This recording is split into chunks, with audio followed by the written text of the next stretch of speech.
Welcome entrepreneurs, students, and taxpayers. This is The Tipping Point, a show devoted to individuals trying to get ahead. We scour the region for the most competent individuals in their business-related fields and allow them to educate us on their specialty. Because knowledge is power, and with enough power, you can tip the scales in your favor. I'm your host, Gabriel Velez.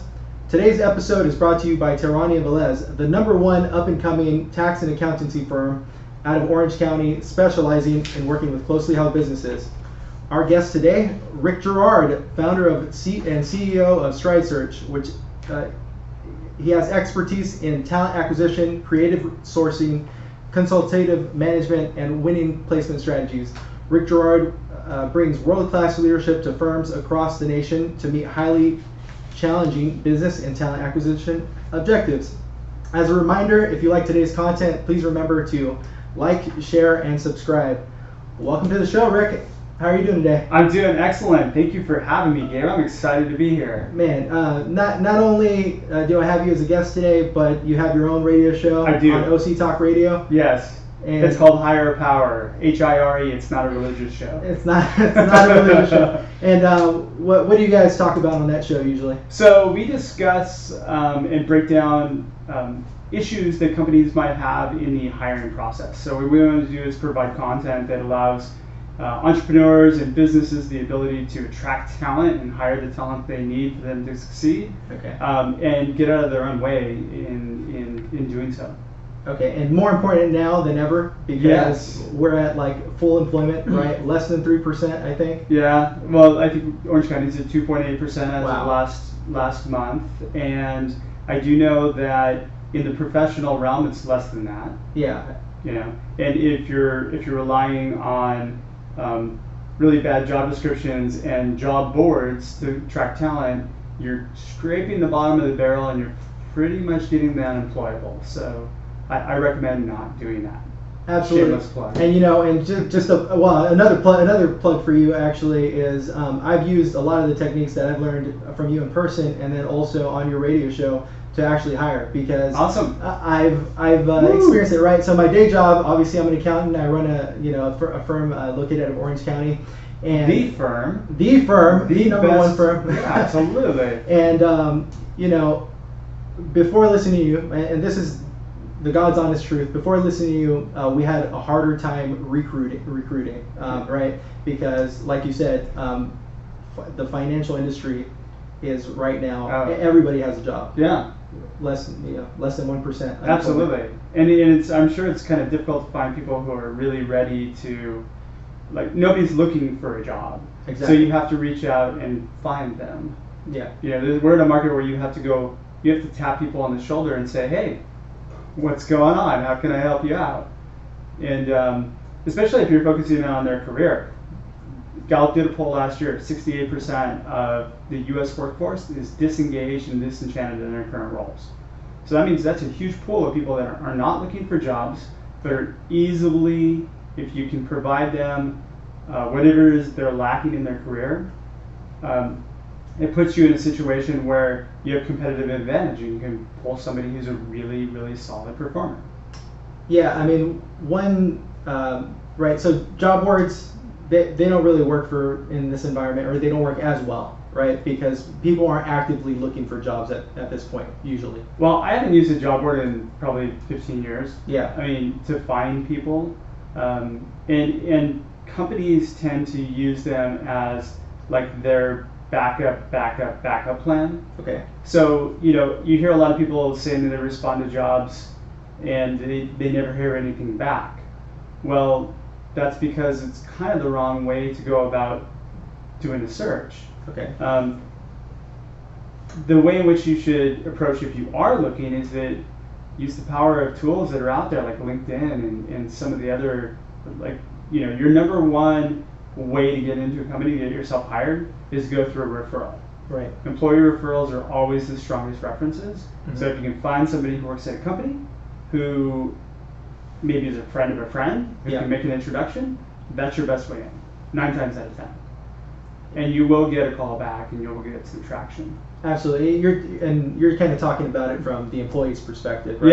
Yeah. Yeah, but I mean, even so, like, LinkedIn is a great tool for the employer as well, right? Oh, absolutely. I mean, like, personally, that's what I've used and what has been the most effective for me in recent times is LinkedIn, because you're able to, first off, they have great search engines. I hope you're getting a sponsorship from LinkedIn right now. Hey, LinkedIn, if you're listening, here I am. Pay attention, people. Well, here it is, right? It's super inexpensive. Everybody's resume is pretty much published, and they have that section for skill set and everything, right? Yeah. And so what LinkedIn has allowed me to do is actually tap those people on the shoulder that already have jobs and say, hey, are you open to having a conversation about a possible opportunity, and is this going to fit your needs? Right? Yeah, absolutely. And so, LinkedIn is an amazing tool for that. It's opened up the market. I mean, back when I started in recruiting, it was all about resumes and sending. I mean, like I age myself here, but it was really about getting somebody's resume, faxing it out to the company. Yeah. It was so old-fashioned, right? And now it's about, and it was all about the people that you had in your database. Now you don't even need a database because you've got a huge database, which is LinkedIn. Right. And then you can augment LinkedIn with, a lot of other kind of tools that are out there that will pull people off of various social networking platforms as well. Yeah. But that's more advanced stuff. So, but LinkedIn, for your needs, that's kind of all you need, really. Yeah, to get the audience, right? To actually go out and touch the people and right? To poke somebody and get them talking to you. Okay, and then, next step from there is understanding that hiring and recruiting is a sales process. Yes. Pretty much. Yeah. Yeah, and that's what I think we forget. Yeah. But it's not a sales process like a traditional sales where you're trying to push something down somebody's throat. Right. Like, used car salesman. Sure. You're trying to gain insight into what that person's pain point is. Yeah. And seeing if you can heal it. Right. That makes for a better hire. And it also takes a lot of the transactional process out of it. So, if you're finding somebody on job boards and you happen to find somebody who's really good or somebody who's actively on the market, they might be searching for just the best offer. Yeah. And people base a lot of their decisions on how much money they get. Yeah. And that's usually what it comes down to. And you shouldn't lead with that. No, that should be something that you that's a byproduct. Right. So when it comes down to the end of the process, you should be saying, do you want to work here? Yeah, I do. Okay, great. Now what's going to take to get you on board? Yeah. And that should be a short conversation if you're doing things right. Okay. Yeah. Okay, and then, that sales process starts with first the marketing piece, which is the job posting. Yeah.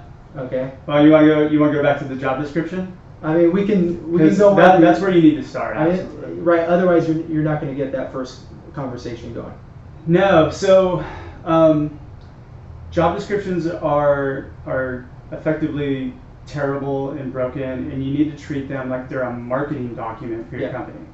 Right? So when you look at job descriptions, they're always written from the perspective of this is what our company needs. Yeah. And you need to have this to join our illustrious team. Sure. And it's very one-sided and selfish, right? Yeah. So if I'm reading, I read job descriptions all the time, and I get so turned off by them. I'm like, oh, I just want to throw up in my mouth. Yeah. So if you treat it from the perspective of I'm going to write this for the person I want to hire. Yep. And then I'm going to put in, we have a methodology that we use in my firm where essentially what we do is we try to uncover a career wound first. Okay. And let me find what a career wound is. It's basically somebody's pain point, reason why somebody's open to talking to you. So those tend to be centered around three things. Mm-hmm. Career growth, the content of the work, or leadership issues. Yeah. And if you dig into it, you get people talking about what's going on in their career, which they're happy to talk about because nobody else is listening. Okay. Most of the time, right? Yeah. And if you care enough to listen and really think, hey, would we be a good fit for this person or not? Yeah. Then you've got a captive audience that could potentially be a great hire for you. So once we have we kind of open up that wound. Yeah. Then we want to demonstrate that we're a company that promotes growth, Yep. that the work is challenging, that we're kind of putting performance metrics in place. So we even map out what the expectations are for the person in the first 90 days. Okay. And in the first 1 year. Yeah. So if you give somebody a syllabus, like what you get in college, of what's expected of you during the course of their employment, their first year of employment with you, they're going to most likely exceed those expectations. If you don't have those mapped out, then they don't know where to go, and most likely you're going to have issues. So yeah, expectations, right? Expectations and meeting the expectations on both ends. Yeah. So like the employee trying to sell you on why you should hire them, and then you trying to, sell them on why they should come work for you.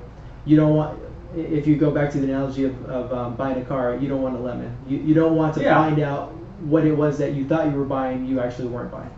Yeah, and that takes it kind of into the interview process and how you conduct the interview process, because again, a lot of companies tend to hire for skill, as opposed to hiring for culture first, skills second or third. So you want to look for kind of culture. You want to look at their cognitive abilities, how well they problem solve, and how well they take initiative, and then finally skills. Should be last, and you should be looking at transferable skills. You don't want somebody that you're going to hire from your competitor to come work for you to do the same exact job they're doing for a competitor. Because there's no growth for them. And so what are they going to do? They're going to come in, they're going to probably underperform. They're going to be unmotivated. There's nothing to excite them. Exactly. Exactly. You have to have some sort of challenge. And then finally, in the job description, if you're putting your job descriptions out to one of the various job boards, you want to have some sort of mechanism in place that will help to screen out people or screen them in. Right? So we effectively put in what we call a call to action, which is essentially, I'm going to give you a little bit of homework for you to do. And I don't want to see your resume yet. I don't want you to answer these 3 kind of open-ended questions that give me insight as to who you are as a person. Okay. So an example of that might be, what do you feel you're truly capable of? It's just a really simple open-ended question. And I look for people who are fairly expressive. I use this for my company if I ever put anything out. But I want people to tell me, this gives me insight as to kind of what their career wound might be. Okay. Right? And it gives me a conversation piece for me to talk to them about. Now, if they give me some no-brainer answer like, well, I'm capable of achieving anything I put my mind to, and they go to the next question, then I know that's the same care that they're going to put into their job. So that's mediocrity. I mean, if you're not taking that care in your job search, then why would you put in more of an effort in your job? Wow. You blew my mind with that. Okay, so as opposed to just asking for like any blanket cover letter, here's a few topics that I'd like to. No, so take people. If you think about it this way, when you go through an interview process, you want to get people out of their canned responses. Right. Yes. Right. So somebody's going to typically give you like, where do you want to be in 5 years? Well, in 5 years I want to be in your seat. Right. Like those are things that they've all heard.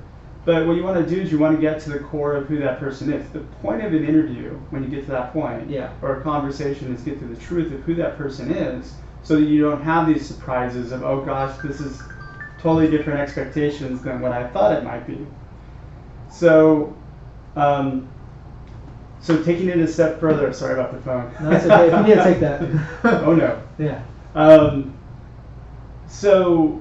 So that's your purpose, to get them in the right mindset where you're gathering the right information. Absolutely, yeah. And everything you've talked about, like I've experienced, right, as a business owner. So sure. I've had the people who on paper they were winners. They had the licenses, they had the experience, the years experience, they had the education, but they were a bad cultural fit. For you as a business owner, the only thing that you should look on a resume. I mean, whether you probably need a CPA, right? Okay, so look at their credentials. Sure. And then look at their job history. And don't even read the rest. The rest is usually crap. Sure. So That's I like when I talk about interviewing for white space. The white space on the resume is what you want to interview for. Yeah. That's all the blank stuff, right? Right. Yeah. That's everything you have to uncover in the interview. Yeah. Yeah. And so you can do it now. Once you kind of take a you've got your job description. You start generating candidates. We do kind of a 3-pronged phone call first with each person. Yeah. And so I want to cover 3 things. So I want to uncover the career wound. Yep. I want to know what this person innately desires out of their career, and then I want to know what they've accomplished. So those 3 things, I'm gonna lead them down a path. We're gonna talk about that. Okay. And then it's gonna give me a really good insight as to what kind of person that I have here and how well they're gonna fit into my culture, my company. And do you find that this is important at all levels, like entry level? Even if you're hiring somebody to take out your trash. Yeah. Yeah. Why not? Right. Because if you make it a standard, if you have the best person in your company that's like the best at taking out trash, yeah, then that just goes up, right? Well, I mean, you're hiring up on everybody that you hire. Okay. So, why? Yeah, you should. That should pull your organization forward. Yeah. So this is this kind of leads into another topic, right? Which is like being true to yourself and your company and what your company is. Yeah. Right. So yeah. if you think you're Apple, you're probably not Apple. Can you still hire Apple level? You can. And here's the yeah. thing. I pull people out of Apple and Google and Facebook all the time. Okay. Because, and it just has to do with timing. Yeah. And it has to do with whether or not my opportunity can heal somebody's career wound and give them what they're yearning out of their career. Yeah. Right? Just a quick take back to what we were saying a minute ago. Sure. I think it's really important that when you bring people in and you bring them through this process, that you map out what your values are. Okay, yeah. And you stay true to those and don't compromise. And it's hard to do because you're going to get tired of interviewing people. And what ends up happening, and I just had a conversation at an event that I was with today. Yeah. To a guy who said, we interviewed 14 people and we just kind of picked the best of the lot. Yeah. And I'm like, well, how's he working out? Well, it's okay. Well, why did you hire him? Yeah. I mean, you should not, especially as a small company, you should not compromise because you're only going to be as good as your weakest link. Sure. Yeah. And it's going to put you as a leader in a position where it's just more stress for you. Yeah. It's more work. So you want to put yourself in a position where you're not part of the 80-20 rule, meaning 20% of the people produce 80% of the value. Yeah. You want to flip that. So I guess that would be the 20-80 rule. You want to go for the 80-20 rule. If that makes sense. Super important in small organizations like you're talking about. Yes, because one bad hire is going to affect at least 2 other people. Yeah. So if you have a 10-person company, you're now down 30%. Yeah. Productivity. Yeah. That's massively destructive to a company. Yeah. I think you already mentioned that most employees today are disengaged at work, right? They're bored. You might even have some in your own company. You might even have some in your, well, You probably do. Okay, so what I personally do, right, to try and avoid this, but you don't know, is we actually take a proactive approach in retaining people, Mm-hmm. and not only do we have our semi-annual reviews, right, performance reviews, here's your raise, this is what you've been doing good and bad on, right? We actually take people out for lunch on one-on-one conversations for a retention review or retention interview, right? Okay. And it's more about like, what is the company doing for you versus what have you been doing for the company? And it's about like them, and not everybody's going to want to be that's a great position, yeah. By the way. Yeah. Yeah, that's a fantastic position because if somebody feels like they're kind of tapped out where they are, Mm-hmm. and you can just move seats Yep. before they get totally frustrated, now you got a happy employee again. Right. Yeah. Yeah. And just having those real candid conversations, like what is it that's going to make you happy, right? Like do you want to work really hard, make a lot of money? Not everybody wants to be a partner at a at a CPA firm. Yeah. Right. Not everybody wants to be a recruiter either. Not everybody wants to be an accountant. Not everybody wants to be an accountant in general. And so it's just having those conversations and allowing them to grow within that position or move them around, like you were saying, to a better position where they'd be better suited. Yeah, and by the way, this is the way most companies are starting to go. Being disruptive in a space where you're more a servant to the employee as opposed to the employee being a servant to you. Yeah. Is the way that most tech companies. Yeah. And a lot of like cutting edge companies are really going, and it's proving to be effective. Yeah. And so I had a guest on my show a couple weeks ago who has they have about a 50-person company right across the freeway from you guys. Okay. And essentially they've totally, like, the way they've eliminated middle management, and so you basically and they created what they call I forgot what it's called, but it's basically an employment platform where the employees put in requests to management for services. Okay. So now you would think that this would create a lot more work for management because there's no management. It's just one layer of management, and then everybody reports up to them. But in essence, people figure out things and they solve them on their own because they're empowered. The other thing that they did was they completely went transparent. So everybody within the company knows everybody else's salary.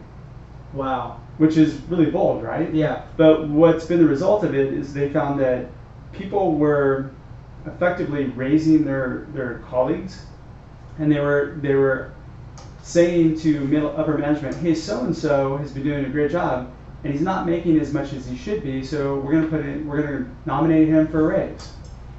And they found this culture has just been phenomenal, and their growth went from like 4 million to 40 million in 2 years. So they went 10x, and crazy, right?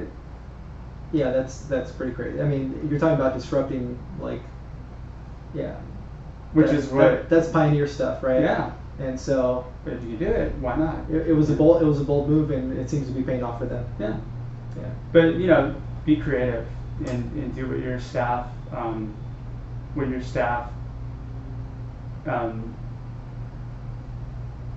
wants from you. Not necessarily wants from you, but needs from you, right? And yeah. A lot of times they want you to coddle them, but I mean, it's really about providing what they really need for them to be empowered and effective in their jobs.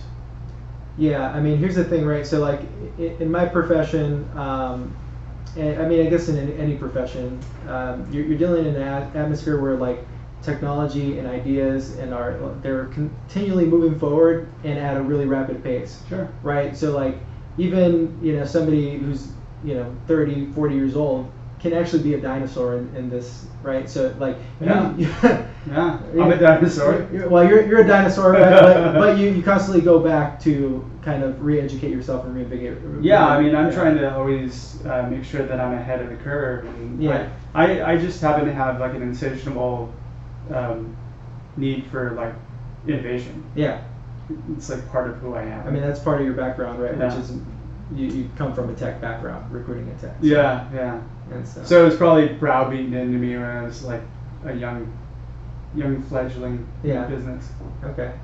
All right. So let's talk a little bit about millennials, right? Okay. We're talking about millennials. All right. So a lot of what we're talking about, like having the employees lead you.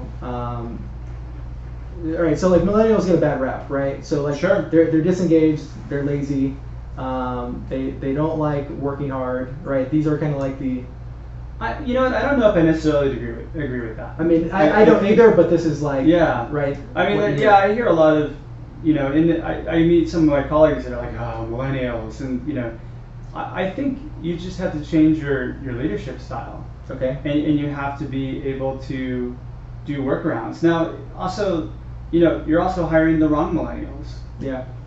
maybe it's back on you not finding the right millennial that fits with who you are as a company. Yeah.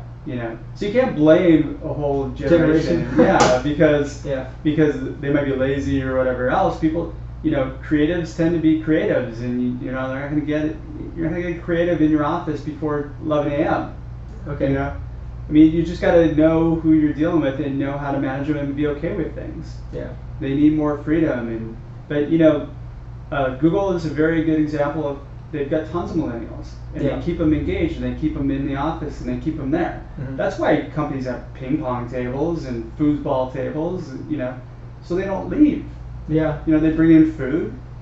So if you keep, you just got to figure out what you have to work with, and keep people in the office. Have them want to be there. Yeah. If they don't want to be in an office, then that's part of the gig economy, and you just hire them as a contractor. Okay. Yeah, project out that work. Project out everything. Yeah. Well, not everything. Well, I mean, yeah, a lot of stuff. Yeah. I project out a bunch, but so long as California allows you to do it and doesn't force you to have them as employees. Yeah. Well, if somebody has their own entity, you're okay, right? Yeah. It's a little higher than a podcast conversation, but but yeah, maybe. But I digress. Yeah. Okay, so yeah, and I think part of the issue with millennials that people don't understand is that it's the information age, right? So like they have all the information. They don't nobody really, and unemployment's so low. Nobody really needs your job, you know what I mean? So well, I think the complaint that I hear is that a lot of them are living at home with their parents still, so they probably don't need your job, right? They're not paying a mortgage. They're not paying a rent. I mean, we're buying homes later in age than we were before, so again, I kind of throw it back to the responsibility of the person who hired that person. Yeah. You made a bad hire. You can't blame it on the millennial. Blame it on your process. Blame it on kind of your ability to identify the person who's right for your culture. Yeah. Accept your responsibility. Yeah. Awesome. So you got a book coming out. I do. Well, okay, so it'll be finished in July. It's called Career Wounds. It's basically, part of the premise of what we already talked about. Yeah, everything. Yeah. So it'll be finished, and I still have to kind of do a lot of legwork on getting it out there, probably in August. Yeah. All right. So through the hiring process, you got to be honest, right? You got to get to the truth. Sure. And you have to come through, right? So if you're an employer and you're making promises to somebody and you're telling them that the job is going to be a certain way and that the first 90 days are going to look a certain way, it better darn right be that way. Oh yeah. Yeah, right. So you don't want to be looked at as a flake or a liar as an employer. No, you should always deliver on whatever you promise. I don't know if you want to promise too much, though. I mean, you do want to make sure that everything that you're representing in your job description is real and true and congruent with who your company is, and consistent with what your core company values are. Yeah. Again, because I always loop it back around to that. If you don't know what your core company values are, you don't know how to hire, who to hire, because you don't know what to judge them against. So you kind of have to start there and then move forward. Yeah. Okay. Yeah. What else? What else you got for me? Come on, throw I mean, I don't know. You're the professional here. Well, we're both professionals. Well, you're the professional. Well, you have the radio show, right? I'm just. Oh, don't! You're gonna have to edit this. Yes. Yeah. Don't downgrade your skills, buddy. You're a professional. Absolutely. Okay. You are the #1 tax accountant podcaster in the world. Okay, so where do we want to go from here? Since we're gonna edit this part out anyway. Yes, we're gonna do that. Yeah. Hiring. Okay. You want to do an interview process? I gotta run you through that. Okay. All right. So let's talk about that. All right. So let's talk about the hiring process, Rick. Okay. All right. And so, what does that usually look like from a successful, business's standpoint? Okay. So let me kind of position on how I look at hiring, because we do primarily what we call engaged search, which is basically companies hire us to fill a critical role for them. And we found that if we let companies go to their own devise and they didn't have a really solid process, then the chances of our A player being impressed enough to want to work at that company were fairly low. Okay. And so then it came down to the money. So what we do is we effectively go in and we help companies build out a effective recruiting process. Yeah. Starting with the framework of how the interview is conducted. Okay. Who conducts it? How much time? So you need to put a structure in place. Right. You can't invite somebody in and think that you're going to have a conversation about who knows what.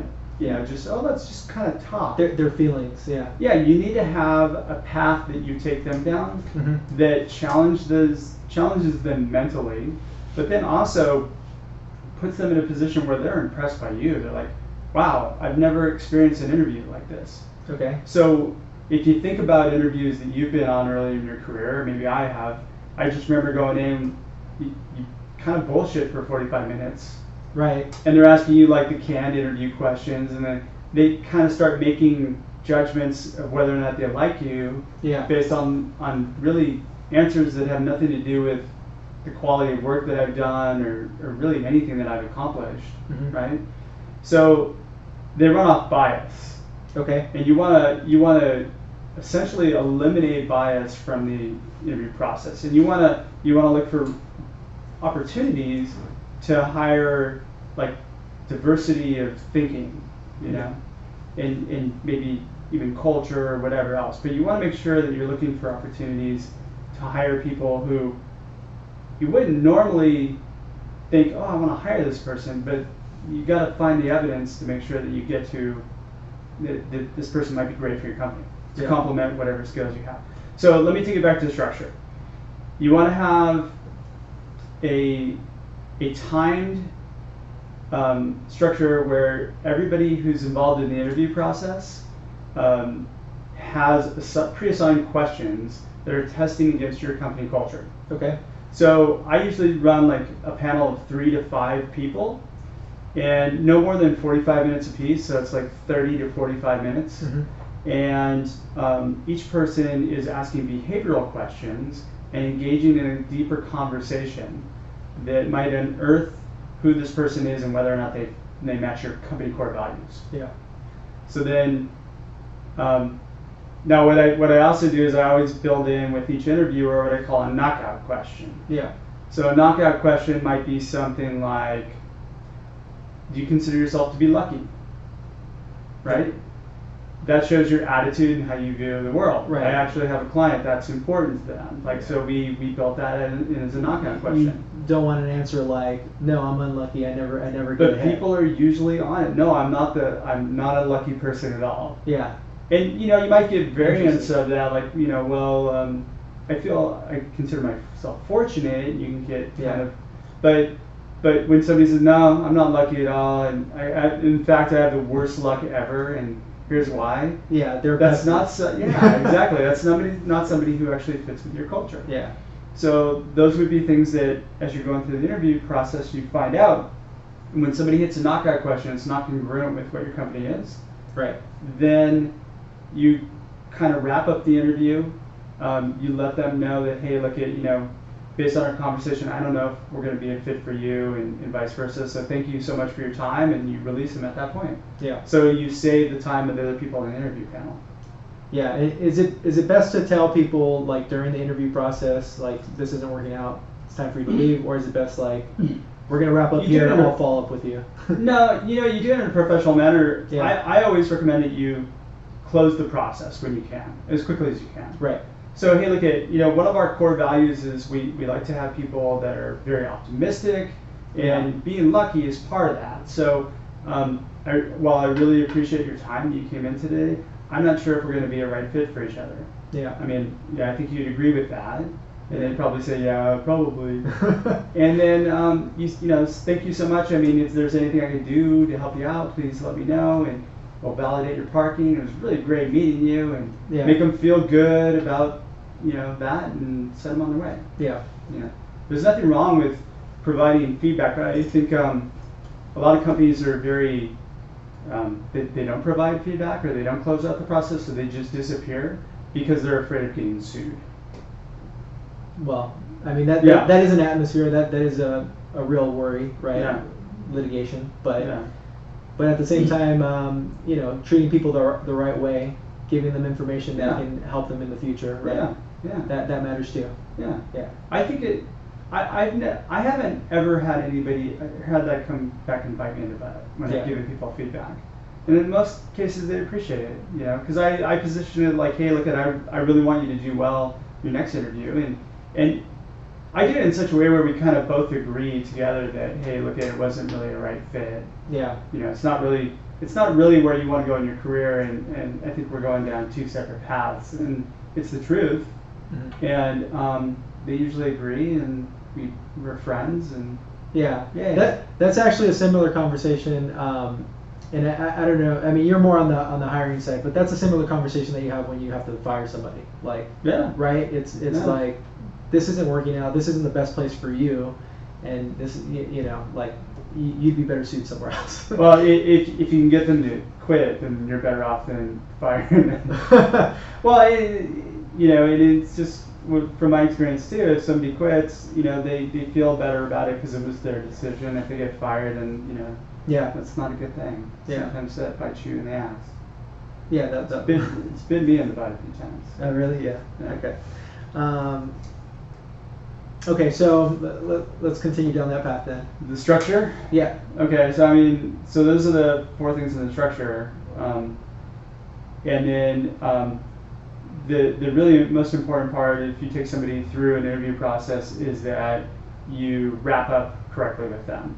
So you should have somebody who's leading the interview process. Okay. So like if I'm leading an interview process, I would walk in and go, Gabe, this is so and so. You should be prepped. And I'm gonna stop you really quick. yeah. Who do you usually think should be leading that process? Should be like somebody in HR? Should be the person who that person will eventually report to? It can be anybody. It can be a coordinator. Okay. It doesn't need. It can be your office administrator. Yeah. Just somebody who's in charge of keeping track of time. Okay. Who can essentially move the next person through. Gotcha. Right. That's just for pacing. Keeping the timing from going over. You got to respect your time. You got to respect the other person's time who's coming to interview. Right. So the worst thing you do is say, hey, plan on being here from 2 to 3:30, and then you go until 4. Right. It doesn't seem like that's a bad thing, but you've scheduled a certain amount of time. Stick with it. Yeah, that person has a job too, probably. Yeah. Right. Yeah. Exactly. So. So people, and again, sometimes they meander or go over, but you want to keep it as tight as possible. Gotcha. Yeah. You also want to prep the candidate, right? So I want to tell the candidate or the person who's coming in, okay, you're going to meet with this person from this time to this time, Yep. this person from this time to this time, and you can provide an interview schedule. Mm-hmm. But you also want to give them a little bit of a heads up on how you interview, like what we look for. Yeah. Hey, we ask behavioral questions. There may be some, so be prepared to really go in depth about what you've accomplished and what you've done, and we look for details. So if you're high level, you probably wouldn't be a good fit for here. And then to take it as, the next step from there is to make sure you're prepared. Right. Yeah, you don't want to be fumbling around. It looks bad on your company. Don't look at their LinkedIn profile a minute before you're supposed to interview them. Yeah. Have a prep meeting, or have their information in front of you the day before, Yep. so you can have a conversation with them and kind of have an idea of who they are. Right. Don't be like bumbling at the resume. There's nothing more unimpressive to somebody who's sitting across the desk from you that's a really strong, talented person. Right. And you going, okay, so you worked at XYZ for what were you only there 2 years? Right. You're just kind of getting this information. You're fumbling. It's obvious. Yeah. Yeah. It's so obvious. Yeah. Yeah. So, and in fact, I don't recommend that you even have a resume in there while you're interviewing somebody. Okay. Unless you're the one who's kind of testing gaps or something like that. Unless there's some obvious thing that's in there. Yeah. Because again, it's testing. You want to interview for the white space. Got you. Yeah. Okay. And from there. Oh, then closing out. Yeah. So when you wrap up with the person, you want to have maybe the person who started or their coordinator or whoever's running it. Yep. Wrap up with that person. You want them to tell you want them to convey a timeline. So as your interview team, you guys should be coordinated enough to schedule a time the following day to get together and talk about the various things that you guys talked about with that person. Try and be as unbiased as possible. Okay. Right? And have a time frame. We're going to meet tomorrow at 3 o'clock. Call at 5 o'clock tomorrow. Like I like to make the candidate proactive, right? So I will have feedback for you by tomorrow at 3:30. So if you don't hear from me by 4, call me at 4:30. Yeah. Right? And that way I know whether or not they're interested in the role too. Right? Sure. Yeah. It's their job search, not mine. I know I'm trying to fill a job, but it's their career. Are they still interested in that position? Yeah. Are they still hungry for it? Yeah. They want to work at your company. Right. It's a key indicator. If somebody doesn't get back to you, then that's a red flag. That means they have other things going on. They might be shopping. Yeah.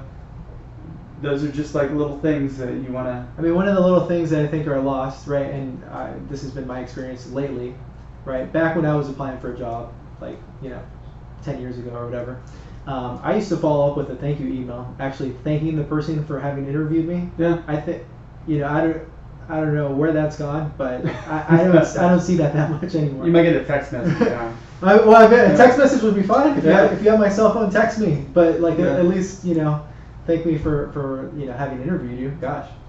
Yeah, it seems like that's more. So that happens more when somebody's interested in your role. Yeah. So maybe nobody's been interested. Yeah. I mean, but I've made hires, so I don't know. But again, people get busy. I wouldn't expect it. Right. Yeah. I wouldn't get offended by it. Yeah, that's an old school. Yeah. Yeah. It's kind of like the fax cover letter. I think cover letters are silly. Yeah. Because it's not about. It's just something they wrote that's like a little marketing piece, and it doesn't really. I don't know. People like cover letters. I think they're just. Yeah. I don't like resumes either. I think they're both silly. Yeah. I hold a hard line on those. It's not about any of that stuff. So what is it about? So what it's about is finding the right person who's going to thrive in your culture. Yeah, everything we discussed today. Yeah, exactly. All right. And then finally, once you have established a timeline, don't disappear. Yeah. Don't ghost people. Don't ghost people. Yeah. Close it out. Let them know that, hey, even if it's, hey, look, we're going to be moving forward with another candidate. Thank you so much for your time. We'll circle back around with you a little bit later. So anything you do, let me know. Yeah. Because when you disappear from people, they leave bad Glassdoor reviews for your company. Yep. And that's a bad thing because Glassdoor charges a lot of money to get those taken down. Yeah, they're worse than Yelp or what? Yeah, exactly. For bad reviews. Yeah. Yeah. And it's hard to get past those because people look at Glassdoor, they judge your company, and the fact is that very few people, the people who work in the company put good Glassdoor reviews up there. Right? Usually, yeah. Yeah, but anybody who's worked at the company has not put up a Glassdoor review and then left the company, they're still not going to put up a good review, but if they go and they're disenchanted or, they leave in bad terms, they're going to usually post something up. Wow. So don't give people a reason to do that. Yeah. Information age. It makes my job so much harder in finding people for your company. Yeah. Yeah. So that's it. I think you do those things and you'll be successful in hiring. Awesome. So where do people find you, Rick? So let's see. You can reach my company at Stride, STRIDE, search, SEARCH.com. Like I said, we do engaged search. So we're effectively just working with critical hires in a retained basis. My radio show is Higher Power Radio Show and Podcast. So it's HIRE. That's not a religious show again. POWERRADIO.com. Or you can tune in Tuesdays at noon on OCTalkRadio.net. Awesome. Thanks for being on the show today, Rick. Absolutely. You're a pro. Thank you. All right. Bye.